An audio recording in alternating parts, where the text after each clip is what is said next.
Bienvenidas y bienvenidos a una sesión más de Aprende en Casa 2, la estrategia que la Secretaría de Educación Pública ha diseñado para que continúen ustedes con su proceso de aprendizaje en este periodo de contingencia. Soy el maestro Saúl Miranda. Antes de iniciar la sesión, recordemos las medidas de cuidado implementadas en esta contingencia sanitaria. Es muy importante que sigamos las indicaciones para cuidarnos entre todas y todos. Lavarnos continuamente las manos, usar el cubrebocas, mantener la sana distancia, procurar no tocarnos el rostro y realizar el estornudo de etiqueta. Son medidas que no podemos olvidar. También es importante que tengan a la mano un lápiz o bolígrafo para hacer las anotaciones pertinentes en su cuaderno. Siempre pongan el título como encabezado. Tomen nota de los elementos más importantes de la sesión. Antes de iniciar, definamos el propósito de la sesión y este es reconocer que tras la caída de Teotihuacán florecieron Cantona, Cacaxtla y Xochicalco como importantes centros económicos y arquitectónicos. Recuerden que las culturas mesoamericanas se fueron sucediendo unas a otras dentro de los llamados horizontes culturales que son el preclásico, clásico y posclásico.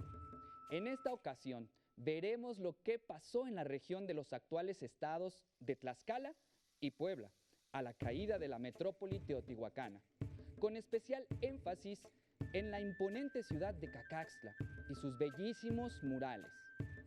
Si les queda alguna duda sobre el tema, pueden recurrir a su libro de texto para ampliar la información o, si está dentro de sus posibilidades, solicitar apoyo a su profesora o profesor. Comencemos. Antes de iniciar la explicación, debemos ubicarnos en la situación de Mesoamérica a partir del siglo VII de nuestra era. Sobre ella, el historiador Pablo Escalante, en la Nueva Historia Mínima de México Ilustrada, nos dice: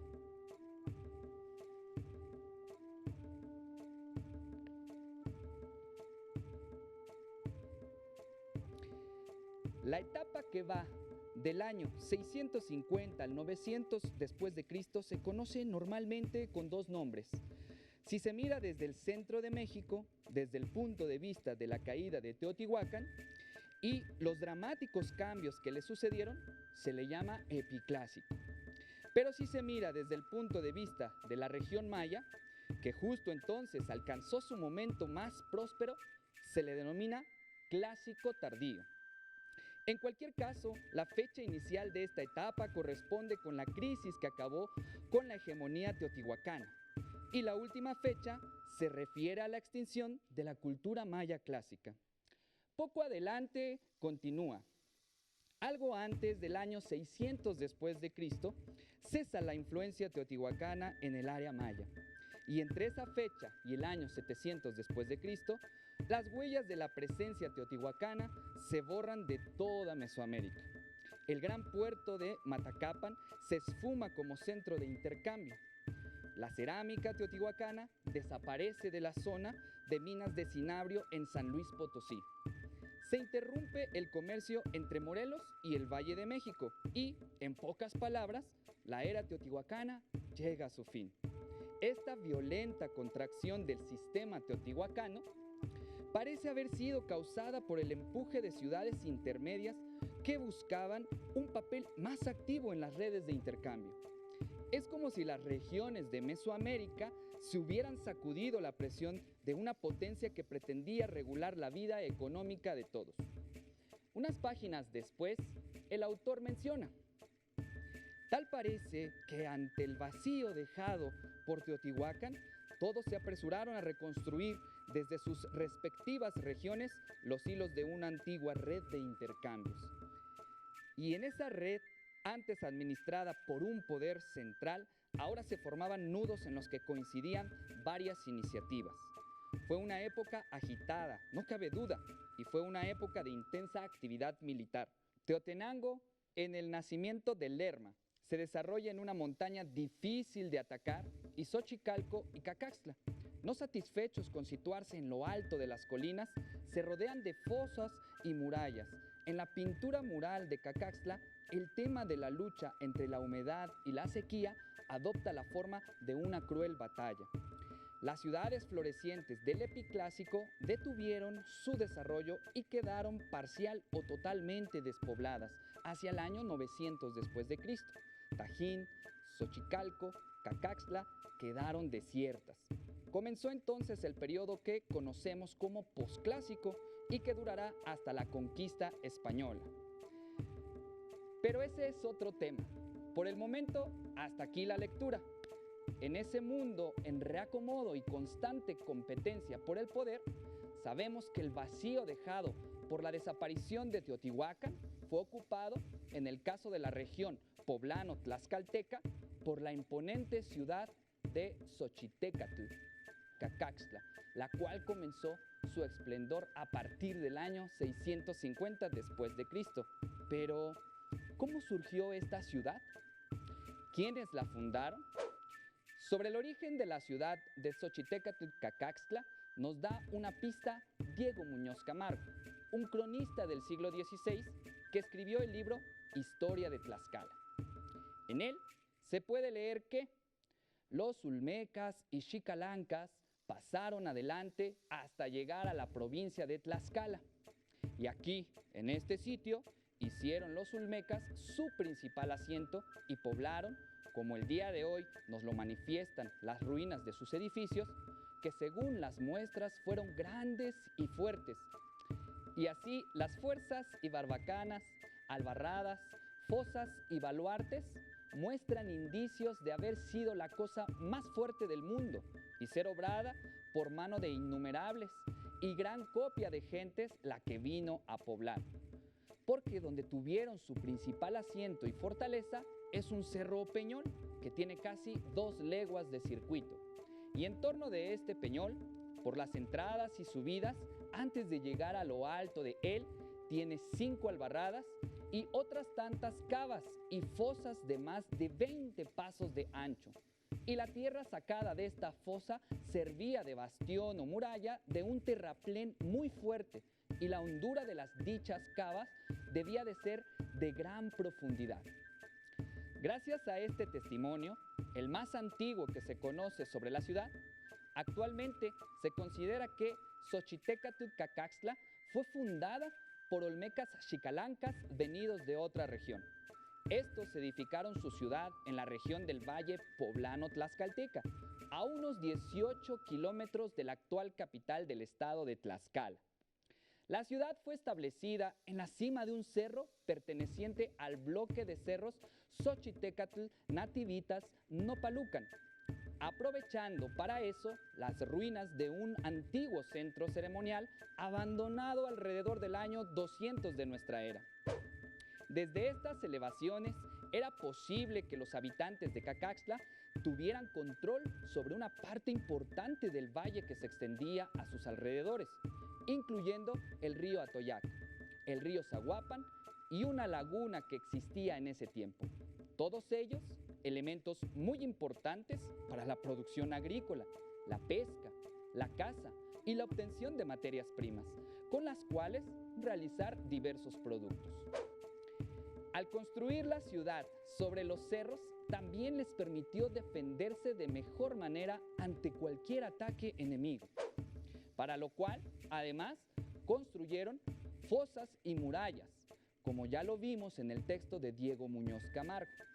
Este cambio, común a otras ciudades coetáneas como Xochicalco, respondió a la constante actividad militar que hubo durante el periodo epiclásico en toda Mesoamérica, fruto de la descomposición del estado teotihuacano. La competencia política y militar entre multitud de ciudades y el constante movimiento de personas entre diversas regiones mesoamericanas. Así pues, durante el epiclásico, las figuras militares comenzaron a tener mayor importancia dentro del entramado social que en los años anteriores. Para seguir conociendo más de la ciudad de Cacaxtla, les invito a ver y escuchar el siguiente video sobre este interesantísimo sitio arqueológico. Cacaxtla se sitúa en el corredor que va de la Cuenca de México a la costa del Golfo. Su posición sobre un cerro le otorgó una vista privilegiada del Valle de Puebla-Tlaxcala, acceso a recursos naturales y facilitó su defensa cuando eran atacados. El clima templado posibilitó el cultivo de maíz, frijol, legumbres y amaranto. Contó con suficientes reservas de agua y recursos lacustres como peces, patos, insectos y tulares por la confluencia de los ríos Atoyac y Zaguapan y la presencia de antiguas ciénegas. En las zonas montañosas de los alrededores era factible cazar animales silvestres y recolectar madera y rocas para la construcción de sus edificios. Cacaxtla fue un asentamiento de dimensiones considerables, pues incluía a Xochitecatl al oeste, Atlachino, Tetlatlahuaca y Nativitas al este, y Mixco Viejo al noreste. En su mayor apogeo, la población osciló entre 10,000 y 20,000 habitantes. Cacaxtla surgió en un mundo dominado por Teotihuacán y Cholula, y prosperó con la caída de ambos a partir del 650 después de Cristo. Durante el apogeo de Cacaxtla se dio un nuevo escenario político caracterizado por la fragmentación del poder y serios conflictos entre grupos rivales. El lugar fue abandonado entre los años 900 y 1000 después de Cristo.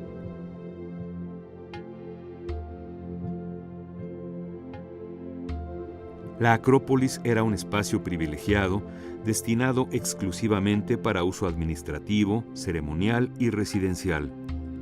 Está conformada por la superposición de edificios, de los cuales los arqueólogos solo han explorado una tercera parte. Estuvo en permanente construcción a lo largo de siglos de ocupación y renovación. Los vestigios más tempranos corresponden a los años entre el 400 a.C. y el 100 después de Cristo, y tienen al menos 8 fases constructivas. La magnitud de la arquitectura de Cacaxtla es reflejo de su importancia y jerarquía. La Acrópolis tenía diferentes niveles y espacios conectados por escalinatas que restringían el acceso a los recintos de los pisos superiores. Utilizando rocas locales, adobe y estuco, los constructores organizaron los espacios alrededor de patios de diversos tamaños, frecuentemente rodeados por pórticos con pilares. Además, hicieron uso del sistema arquitectónico de talud-tablero y paneles empotrados. Las representaciones de la pintura mural de Cacaxtla estuvieron dirigidas a públicos diferenciados en los ámbitos público y privado. El interior de los edificios fue adornado con murales para conferir significado a las actividades rituales o cotidianas de acuerdo a los diferentes momentos de la vida de la Acrópolis. Algunos murales estaban escondidos en los templos, como la estructura A y el templo de Venus. Otros, como el mural de la batalla, podían ser apreciados por todo el público. El estilo y la iconografía de esta pintura mural tienen influencia de las tradiciones maya y teotihuacana.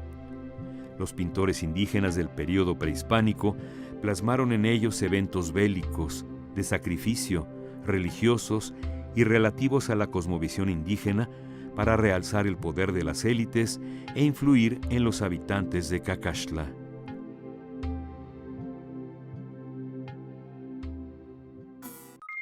¿Qué les pareció? Después de ver y escuchar en el video este panorama general, es posible puntualizar los siguientes aspectos. En los alrededores de Cacaxtla se podía cultivar maíz, frijol, legumbres y amaranto.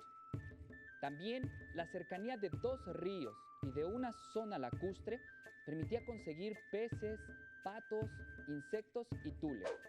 Además, había bosques en los cerros y montañas de los alrededores donde era fácil cazar animales silvestres, como venados o conejos, así como obtener madera y piedras para la construcción.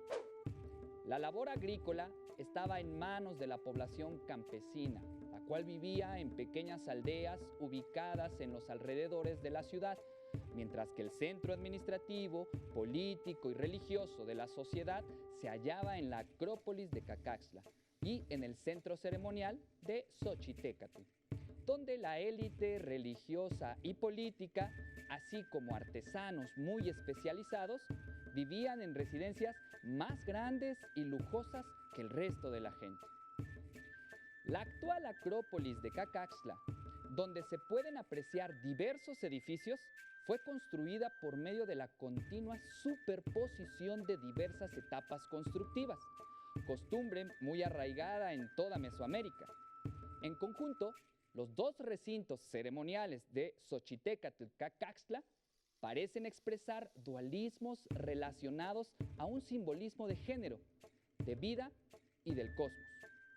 Como dijimos, el centro ceremonial de Xochitecatl congregó a los residentes de los palacios públicos y administrativos. Ahí se erigió como principal complejo arquitectónico la pirámide de las flores, la cual adquirió importantes funciones rituales, al estar alineada con el edificio A de Cacaxtla y el volcán de la Malinche. En esta pirámide destaca el hallazgo de una multitud de figurillas de mujeres colocadas en ofrendas. En su conjunto, representan el ciclo de la vida desde el nacimiento, adolescencia, madurez, maternidad, ancianidad y muerte. También se representan las posiciones sociales como las oradoras o las dirigentes. Este hallazgo demuestra el rango social que tenían las mujeres y el papel protagónico que ocupaban en las sociedades mesoamericanas. Otro elemento central en la evolución y desarrollo de Cacaxtla fue su situación geográfica, puesto que se colocaba sobre las rutas que permitían el comercio entre diversas regiones, como el Golfo, la zona Maya, Oaxaca y el Valle de México. Por esta razón, una de las principales actividades que se realizó en esta urbe fue el comercio, situación que se hace evidente por la aparición de productos provenientes de otras regiones. De hecho, el nombre de Cacaxtla proviene de Cacaxtli, que eran unos armazones que usaban para transportar productos. La cerámica muestra también vínculos comerciales con Cholula y Oaxaca.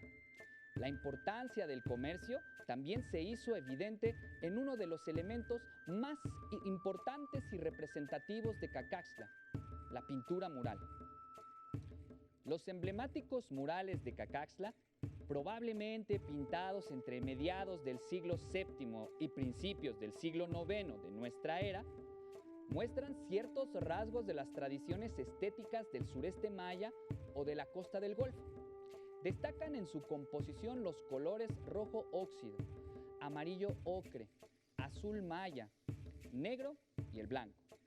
Este arte militarista vincula a Cacaxtla con otras zonas arqueológicas del Clásico tardío como Xochicalco en Morelos, Tajín en Veracruz y sitios mayas como Yaxchilán y Bonampak en Chiapas.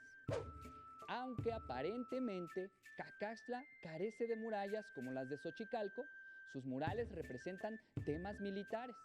La mayoría de los personajes son hombres que participan en batallas. Los guerreros fueron caracterizados portando, por ejemplo, pieles de jaguar. Además, se ilustran otras actividades como rituales o el intercambio comercial.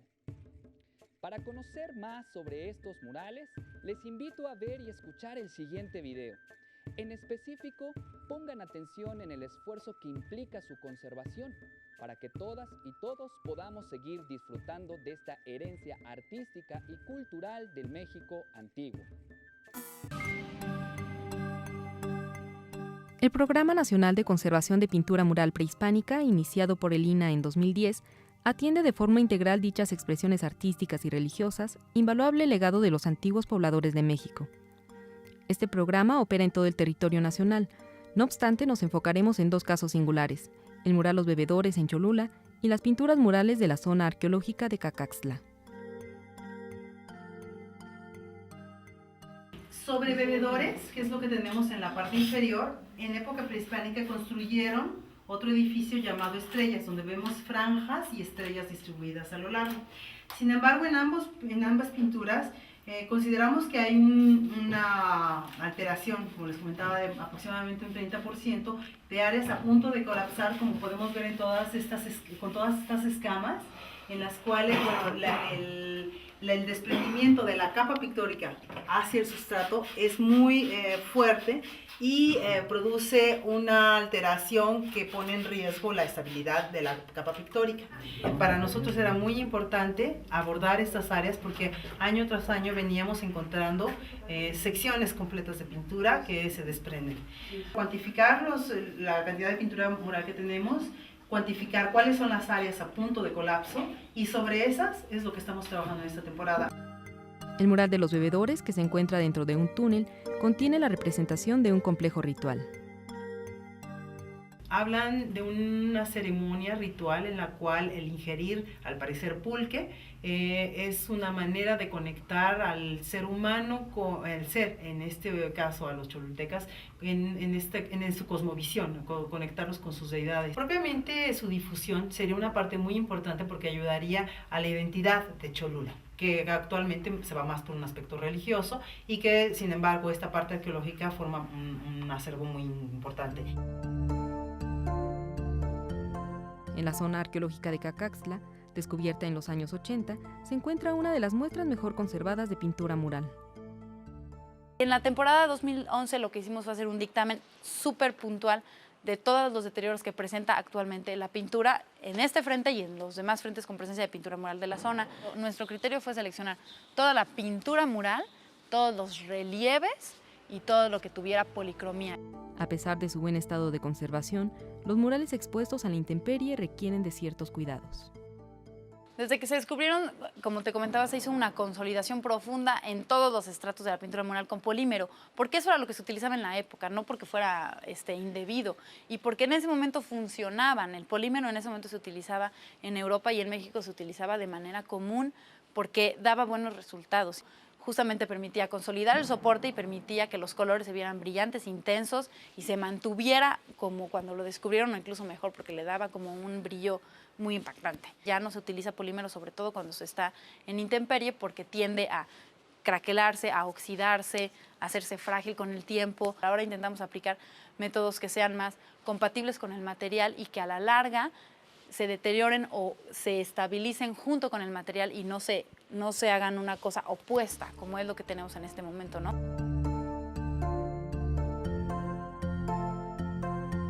Además de los trabajos realizados en Cacaxtla y Cholula, los restauradores del INAH llevan a cabo acciones de conservación en murales de Mayapán y Chichén Itzá en Yucatán y de Bonampak en Chiapas, por mencionar algunos casos, para frenar deterioros y aportar una lectura más nítida de estas obras que reflejan el pensamiento de las culturas prehispánicas. Qué arduo e importante trabajo, ¿verdad? Como habrán escuchado, en las pinturas murales de Cacaxtla podemos relacionar con mayor claridad el movimiento y fusión de ideas, personas y tradiciones que conllevó la caída de Teotihuacán a partir del siglo VII. Motivos mayas y del altiplano central se mezclaron en los muros de los edificios de Cacaxtla y nos revelan la cosmovisión de aquella sociedad en la que la religión y la vida diaria estaban fuertemente relacionadas. Sin embargo, a pesar de la presencia de tan impresionantes restos históricos, actualmente falta mucho por conocer sobre esta cultura. Lo que sí se ha podido saber es que aproximadamente entre el año 900 y el 1000 de nuestra era, el sitio fue nuevamente abandonado, situación que se ha relacionado con una probable erupción del volcán Popocatépetl, la cual obligó a los habitantes del valle poblano tlaxcalteca a migrar y abandonar su ciudad, la cual ya no volvería a ser habitada. Hemos llegado al final de la sesión, pero antes de concluir, les invito a que realicen el siguiente reto. Elijan uno de los murales de Cacaxtla que más haya llamado su atención. Los murales del Templo de Venus, el mural de la batalla, los murales del hombre águila o del hombre jaguar o el mural del Templo Rojo. E intenten recrearlo en su cuaderno o algún otro material con diferentes pinturas. Expongan a su familia su facsímil de mural y expliquen cuál era su historia y significado. Recuerden que para obtener más información sobre Cacaxtla pueden acudir a su libro de texto de historia. así como a la página web del Instituto Nacional de Antropología e Historia, donde podrán encontrar más imágenes e información sobre este importante sitio. ¡Listo! Terminamos. Pero aún nos queda mucho por explorar y descubrir. Así que nos vemos pronto aquí, en Aprende en Casa 2. Soy Saúl Miranda. ¡Hasta la próxima!